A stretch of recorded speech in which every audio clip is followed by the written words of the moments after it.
Vamos a hablar de esta acusación constitucional. Precisamente vamos a conversar con la diputada del Partido Social Cristiano, Sara Concha, ¿no es cierto?, de esta acusación constitucional en contra del ministro de Educación. En el primer y segundo capítulo, el ministro será acusado de vulnerar el derecho constitucional preferente de los padres a educar a sus hijos. Vamos a conversar precisamente con la diputada Concha. ¿Cómo está, diputada? Hola, Julio César, bien, ¿y tú cómo estás? Bien. Saludar también ahí a todos los que acompañan la transmisión de la Radio Biobío. Muchas gracias por conversar con nosotros, diputada. Diputada, cuéntenos un poquito el centro de esta acusación para que la gente también esté más informada. Sí, como es preciso señalar de que la acusación constitucional es una herramienta utilizada justamente por los parlamentarios, una facultad propia de los parlamentarios, para poder hacer una fiscalización sobre la gestión de los ministros de Estado. Y en esa herramienta en la que nosotros nos hemos basado para poder levantar esta acusación constitucional con distintos capítulos. Esta contiene 7 capítulos con más de 150 páginas en el documento, que va detallando en parte cuáles son las infracciones que ha cometido el ministro de Educación, ya sea la Constitución o las mismas leyes que hoy día tenemos como país. A ver, estoy leyendo yo un poquito, si pudiera bajar un poquito la información para que la gente entendiera qué eventos son los que a ustedes le hacen, ¿no es cierto?, tomar esta decisión. ¿Qué eventos particulares son los que van construyendo, ¿no es cierto?, en ustedes un caso para acusar constitucionalmente al ministro? Primero, volver a recalcar eso, que esta no es una acusación antojadiza respecto a un ministro de Estado, sino que lo que nosotros acusamos precisamente en este documento es que aquí se ha vulnerado algo que he repetido y que lo comentamos en un programa anterior junto a ti, que es el derecho preferente de los padres a educar a sus hijos, ¿ya? Porque hay los primeros capítulos justamente hablan de...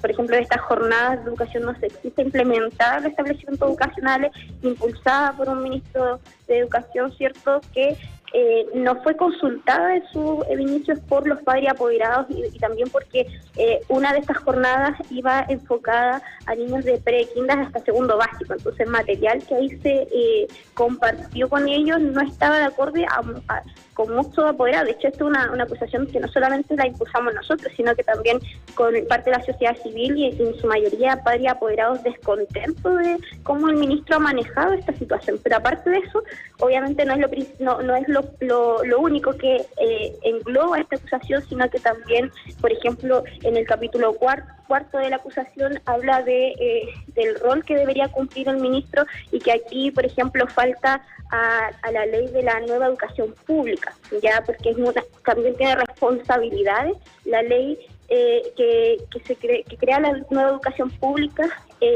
deja ciertas responsabilidades al ministro de Estado, que él no ha dado respuesta y que sus respuestas han sido muy deficientes en respecto a lo que él debiese hacer como ministro, ¿ya? Y por otra parte también están las leyes que regulan la administración del Estado y que mandatan en este caso a los ministros, y que eso también ha sido una ley fundamental que el ministro ha vulnerado en su función como cabeza de esta cartera del Ministerio de Educación.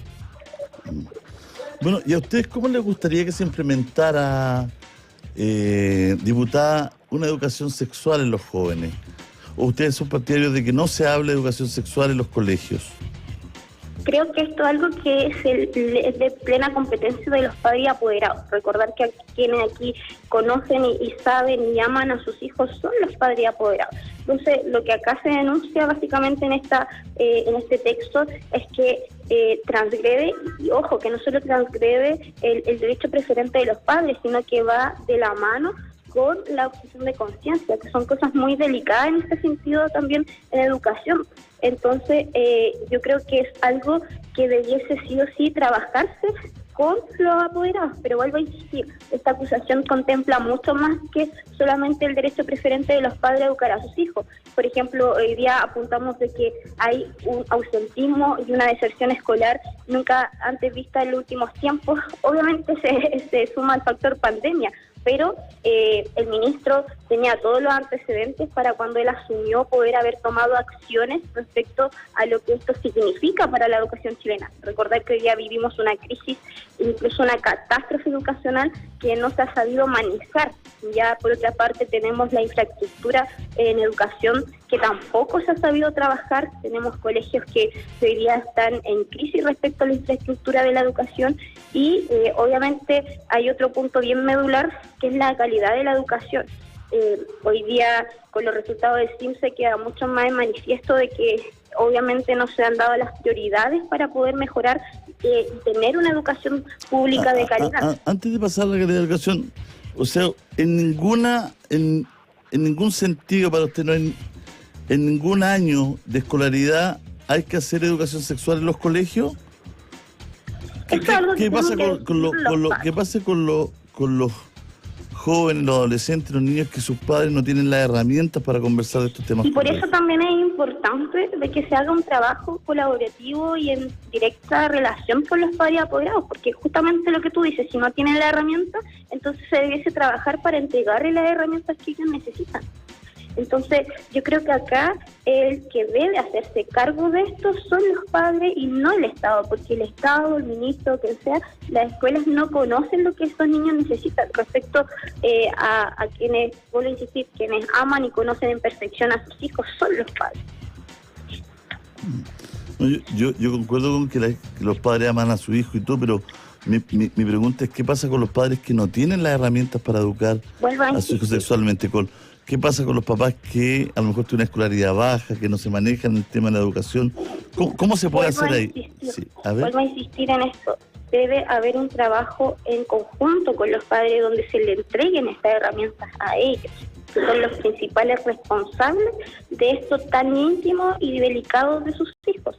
Y por eso yo creo que es importante entender de que efectivamente... O sea, en la práctica sería hacer programas para tener estos cursos de educación sexual con los papás y que los papás... entregarle herramientas que ellos necesitan en el caso de que los necesiten.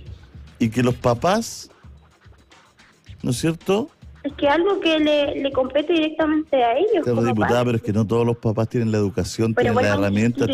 Entonces deben existir herramientas que puedan complementar a los padres, que puedan incorporar a los padres en esto. O sea, el Estado no se puede hacerse cargo de algo tan íntimo y delicado como la sexualidad de los niños. Aparte estamos hablando... Diputada, escúcheme por favor un segundo, pero escúcheme a mí un segundo, para que tengamos diputada, para que tengamos una conversación. No, está bien. Porque a mí me encantaría que pasara lo que dice usted, que estuviéramos en ese mejor de los mundos. Pero hay padres ausentes. Hay padres que no tienen la herramienta, hay padres que no tienen escolaridad, hay padres que no se comunican en el día a día con los hijos. Con esto termino. Entonces, no podemos dejar a los niños desprotegidos en esta materia. Entonces, mi pregunta es citar a los papás y generar en el Ministerio de Educación, ¿no es cierto? Porque yo estoy yendo a la práctica, ¿no? Generar un programa en esa materia. Mira, se necesita un trabajo interministerial. Yo creo que aquí hay que incorporar otros ministerios. Si vamos a trabajar en esto, bueno, trabajémoslo bien. Incorporemos otros ministerios que puedan trabajar con las familias. Yo creo que a Chile, si hay algo que le falta, es una política pública y de Estado que le dé fortalecimiento a las familias hoy día en Chile. Tú lo que dices es correcto. Hoy día tenemos padres ausentes, pero ¿qué estamos haciendo para poder fortalecer las familias hoy día en Chile? Y ese es el problema. Yo creo que hoy día sí se necesitan entregarle las herramientas necesarias a los padres, que en los casos que tú mencionas, pero en ningún caso el Estado se puede hacer cargo de la sexualidad de los niños. Eso es muy delicado y muy íntimo. Entonces yo creo que eso es sumamente importante. Y por eso yo creo que acá se ha vulnerado completamente este derecho de los padres. Y acá, ojo, que yo estoy hablando también que hay otras prioridades que hay que ver en educación. Vuelvo a insistir, el ausentismo, la deserción escolar, y lo primero que el ministro aquí ha anunciado es avanzar en una alfabetización sexual, que yo creo que no es lo más importante. O sea, es importante. Necesitamos tener la herramienta, entreguémosle la herramienta a quienes correspondan. Pero yo creo que aquí hay que trabajar fuertemente en cómo vamos a lograr reincorporar estos más de 50.000 estudiantes que han desertado del sistema educacional. y que hoy día lamentablemente son alumnos que si no han retomado de alguna forma están a la merced, incluso podríamos decir que de la delincuencia. Hay una grave falta en eso. Claro, bueno, va a ser bien interesante generar programas para hacer una educación sexual a los hijos, en virtud de lo que usted dice, no generar programas para darle herramientas a estos papás. Debe ser un trabajo en conjunto.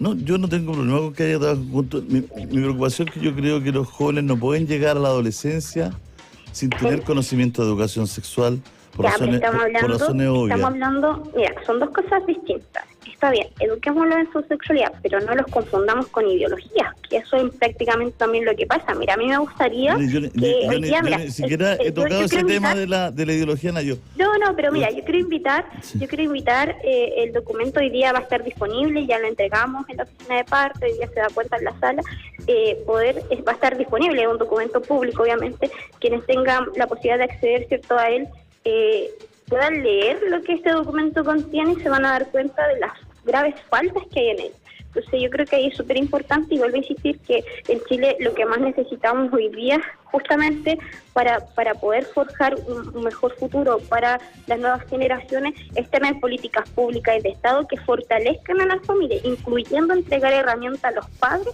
para que puedan educar en algo tan sensible y íntimo que es la sexualidad a sus hijos. Y no debería generarse un espacio donde los padres representados, ¿no es cierto? Ahora mira. Podrían... Es que lo que pasa es que la realidad, me tocó asistir el otro día, estuve conversando con los profesores, los papás no van ni a las reuniones.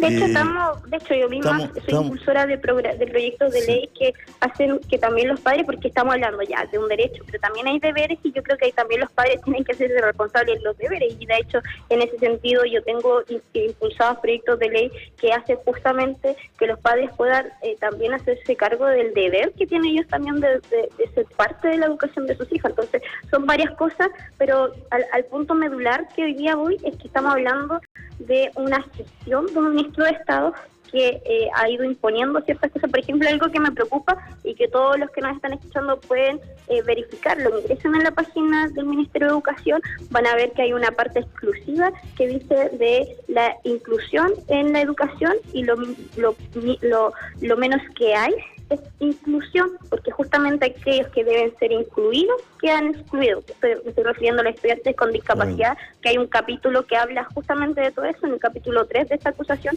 habla de cómo estos niños con discapacidad, tenemos muchos niños en distintas condiciones, ya estamos hablando de TEA, condiciones con discapacidad física, que han sido excluidos de una política pública de Estado de inclusividad. Bueno, entonces, yo invito también a que puedan revisar hoy día la información, como algunos diputados dijeron, estaba basada en mentiras y otras cosas. Yo creo que los argumentos están bastante contundentes, claros, de que han habido infracciones, vuelvo a insistir, no solo a la Constitución, sino que también a las leyes. Estamos hablando de una infracción a la Ley General de Educación, una ley, la infracción a la Ley de Educación Pública, estamos hablando de leyes en general que han sido faltadas a través de la gestión del ministro. Tenemos que trabajar en nuestros niños en educación emocional, por ejemplo, que aprendan a gestionar su frustración, que aprendan a gestionar su ansiedad.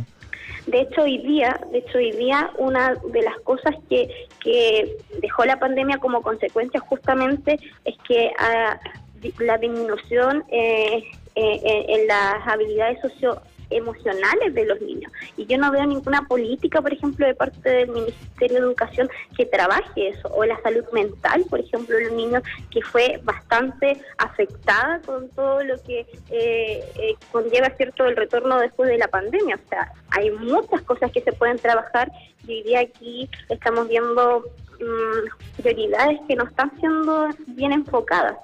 ¿Ya? Yo creo que ahí es importante también que puedan conocer el detalle de esta acusación, que tiene, como decía, como 150 páginas aproximadamente, pero que el detalle es súper importante para conocer que estamos enfrente de grave infracción y que también puede ayudarnos a ver qué es lo que tenemos que trabajar, ya para que si sigue el ministro, que venga después, si es que esto se aprueba, ¿cierto?, tenga también la capacidad de análisis para poder enfocar cuáles son las faltas que hoy día hay que trabajar para tener una buena educación pública. O sea, no puede ser que sigan aumentando los niveles de violencia en los establecimientos vocacionales y no hagamos nada. O sea, ese es el problema. Bueno, ojalá todo salga bien y sirva para contribuir a que los jóvenes estén informados, sacarle este sesgo ideológico que está metido en casi todo lo que estamos tratando de hacer. Los jóvenes necesitan tener información, necesitan gestionar sus emociones, sus frustraciones, sus celos, sus inseguridades. Creo que eso al menos es un tema que traspasa la izquierda a la derecha. Algo transversal, de hecho la educación... Sí, no hay que tenerle miedo a conversar con los jóvenes de eso, hay que buscar la instancia donde todos estemos tranquilos y felices, donde tanto usted como los demás papás estén... No me gustaría pasar por arriba de alguien, pero sí entiendo que esto hay que conversarlo, hay que hablarlo para tener unas relaciones a futuro de adultos más sanas, ¿no? Exacto, pero yo creo que es importante, Julio César, más allá, bueno, de los temas que trata la acusación, como te digo, son 7 capítulos bien contundentes, que me gustaría que, ¿cierto?, si tienen la posibilidad... Está publicado, está publicado en la radio, están a un clic de la radio. Sí, más fácil que hablar de sexo con los hijos es ver hasta un clic, pum, y leer ahí Ahí está la minuta también, que es mucho más corta, de solo 4 páginas, el resumen de estas 150 páginas, pero queda mucho más claro de cuáles son los puntos que en verdad se infringen. Y más allá de eso, yo sigo insistiendo, Julio César, o sea, como país estoy hablando, necesitamos una política pública y de Estado de forma transversal. Como tú dices, o sea, esto es transversal, la educación es un tema transversal, no es de un color político, que pueda favorecer y fortalecer el funcionamiento y el trabajo de familia, y también la educación. Muchas gracias, diputada. Le enviamos un abrazo. Gracias por conversar con nosotros. Vamos a un alto, volvemos de inmediato.